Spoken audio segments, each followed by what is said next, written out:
அனைவருக்கும் வணக்கம்.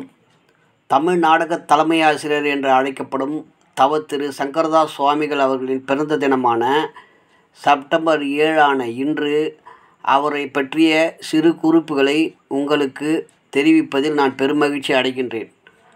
தவ திரு சங்கரதாஸ் சுவாமிகள் அவர்கள் 19ஆம் நூற்றாண்டின் இறுதியிலும் 20ஆம் நூற்றாண்டின் தொடக்கத்திலும் தமிழ் நாடக உலகில் தனிப்பெரும் சிறப்புகளுடன் வாழ்ந்தவர்.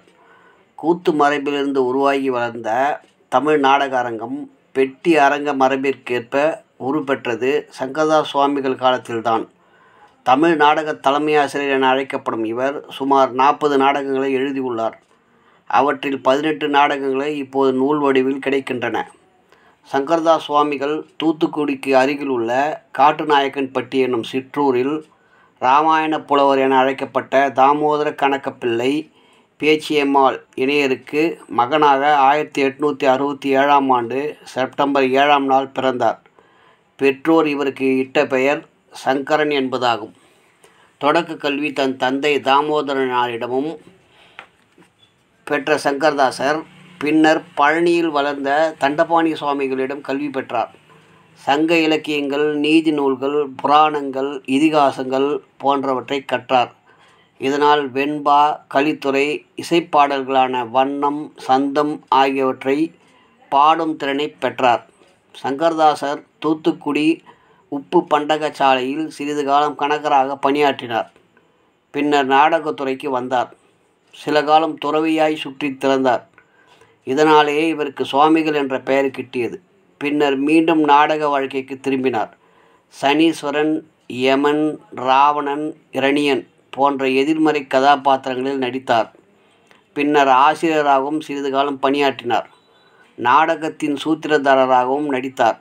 சங்கரதாசர் சாவித்திரி நாடகத்தில் யமனாக நடித்த பொழுது அந்நாடகத்தை பார்த்து கொண்டிருந்த ஒரு பெண் அவர் கர்ப்பமாக இருந்தது கலைந்து போனது.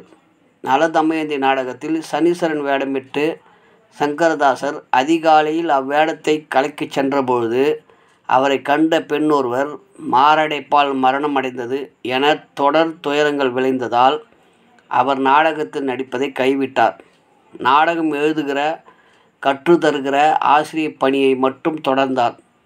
நாடகங்களில் வெண்பா, கலித்துறை, விருத்தம், சந்தம், சிந்து, வண்ணம், ஓரடி, கும்மி, கலிவெண்பா, தாழிசை, கீர்த்தனை ஆகியன உள்ளிட்ட பல்வகை பாடல்களும் சிறு பகுதி உரையாடல்களும் நிறைந்தவையாகவே இவரது நாடகங்கள் இருந்துள்ளன.